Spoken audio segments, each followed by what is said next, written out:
Hey guys, a couple of people have been asking me for some daytime videos of these 350Xs. So just wanted to take a little bit, since they're not going to be in my garage very much longer, to give you all a little bit of a close-up inspection of these two bikes. You know, it's very rare that you see 350Xs these days, and certainly you don't see them in really good shape. And these definitely fit the bill. So I just wanted to take a little moment to show you guys. Pretty inspiring, to say the least. And these are those shrouds that I talked about. And I actually did some research last night. These are actually still available, and they're not that much. So my $1,000 each claim totally debunked. Yeah, she's a beauty. I really love this red and blue. You know, it's like the core colors. I think it looks great. I think it's a very, very nice looking machine. Now, I will say, I mean, as I look at this, I mean, there's some things that I would do, you know, cleaning it up a little bit. She's in really good shape, but, you know, definitely I would detail her a bit. And on this one, I actually ended up getting some brand new 400 ES wheels, or 400 EX, I think it is. Yeah, the wheels. Those bolt on, I think, but you have to use the hubs. Again, I'm not sure. Or maybe you do bolt them into the 350X hubs, but I ended up doing that a while back. You can see these are rolled, which is not what was stock on these. These tires, I said, they were basically new old stock and in very good shape. So, yeah, all the warning decals, if y'all are wondering about placement and all that, that's pretty much, that's what it is. We're very tight, very little room between them, very little. Original seat, original no passengers decal that they did. Nothing was molded in the fender. You'll see in the 86 that they molded that. Oil cooler, which is pretty trick. The motor on this side just looks beautiful. Look at that. Red spark plug cap. Just gorgeous. I mean, the way these bikes look, I mean, they're just breathtaking. Yeah, just breathtaking. Everything was so bright and colorful in the 80s without being tacky. Of course, in the 90s, you know, we got to a lot of interesting colors, but they were just solid, like smack you in the face, beautiful back in those days.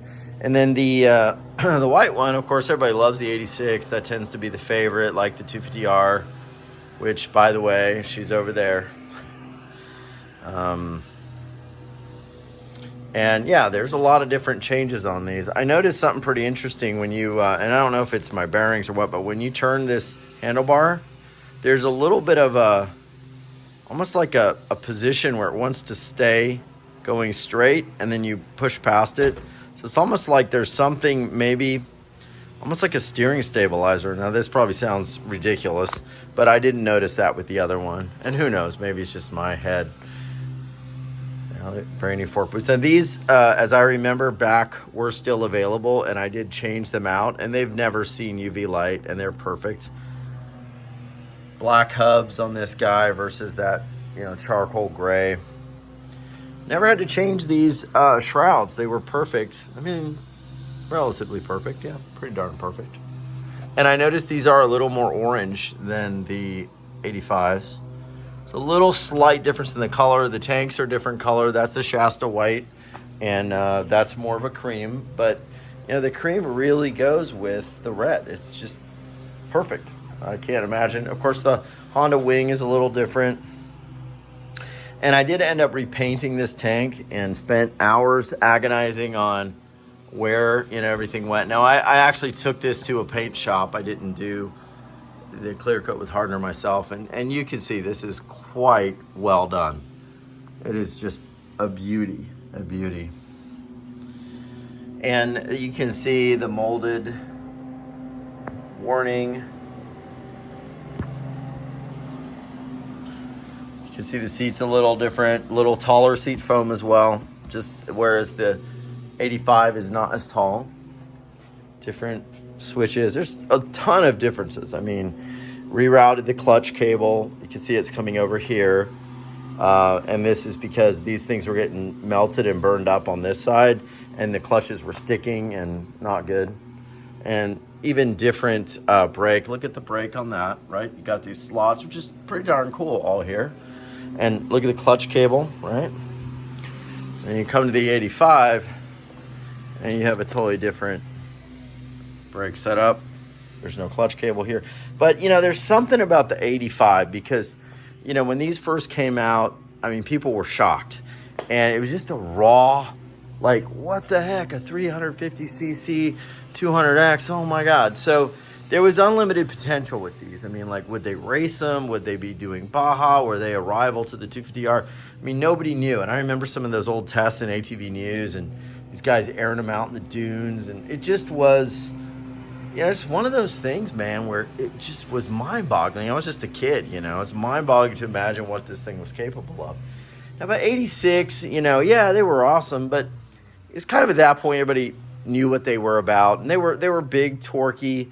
I wouldn't say they were pigs, but, you know, they were not your nimble racer. So 86 was a little different. I remember Dirt Wheels was a little bit more subdued and a little bit more, you know, less excited. And, of course, that comes through time. But that's where I love the 85 is kind of being a little more raw, a little bit unrefined. I've always found that my 85 is a lot harder to start as well. It just takes a lot more kicks to start than the 86. And so, yeah, if I wanted like just a general, if I was going to buy one versus the other, I mean, for value, if I want it as an investment, yes, people love the 86s.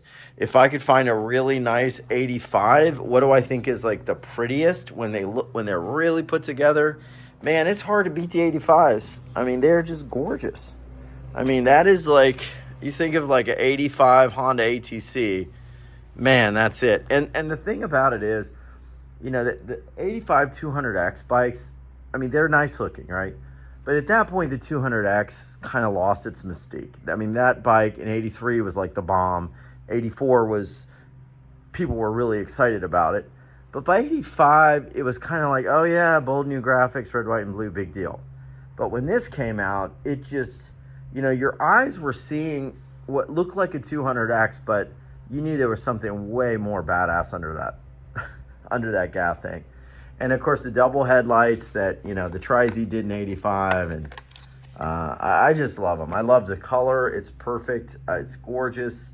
And I'll tell y'all, I like it a lot better than the CR500 red, right? Two different reds.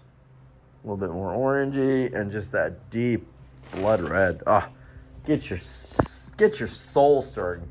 And just right there, like that, to me, that is just timeless. Like, you can't, that image right there, this little frame, you can't make it any more beautiful than that. Like, that is just mind-bogglingly incredible, right? So, I mean, let's take the same shot over here, right? Still is freaking awesome, man. I look at this and I see like some 86 Toyota truck. I see, you know, the freedom, the fun. I see just kind of the way life was in the 80s. Inexpensive, although I was just a kid. And I just see some beautiful, you know, frizzy-haired blonde. Maybe she looks a bit like, I don't know, who was popular back then? The girl from The Fall Guy. I can't remember her name. You know, and you're just riding, having a good weekend. Life is good, right?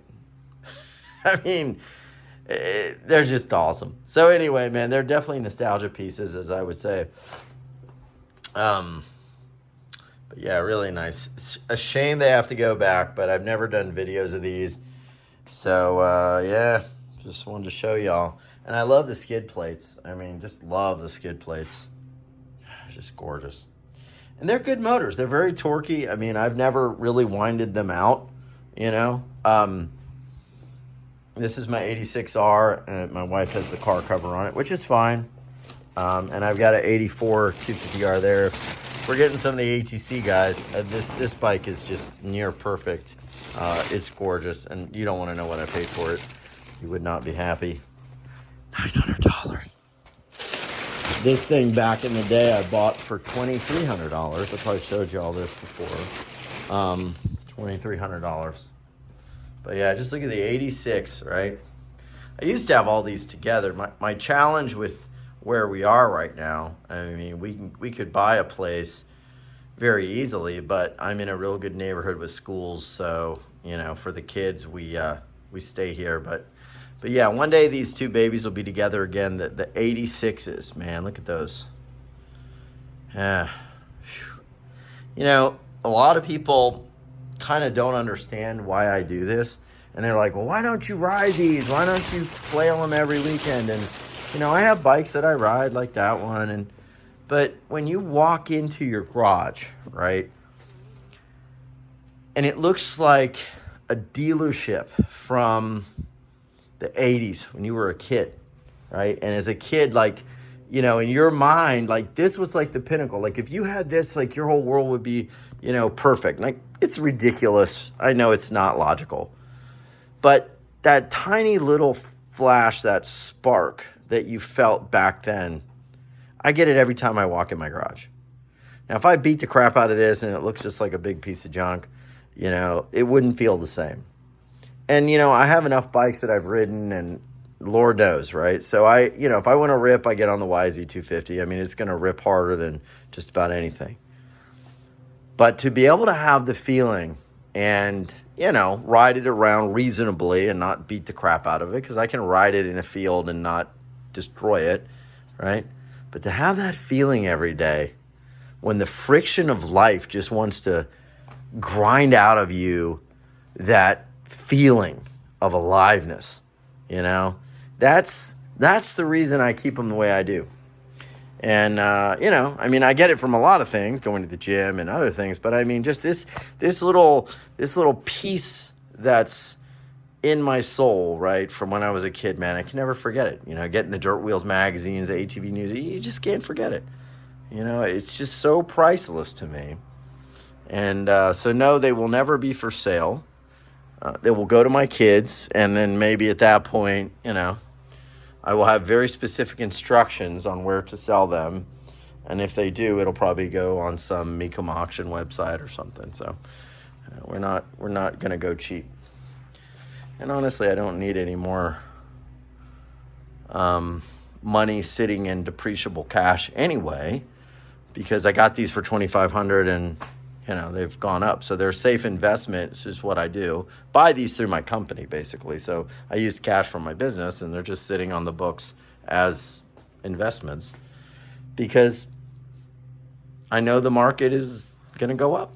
They ain't making any more of them. So anyway, a little bit of a rambling on a Friday. Hope y'all enjoyed it. I just love them. I'm sad they have to go, but we will be together again soon, my dears. Yes, we will. All right, well, if you enjoyed this and you can handle my rambling, hit like and subscribe. We got more stuff coming.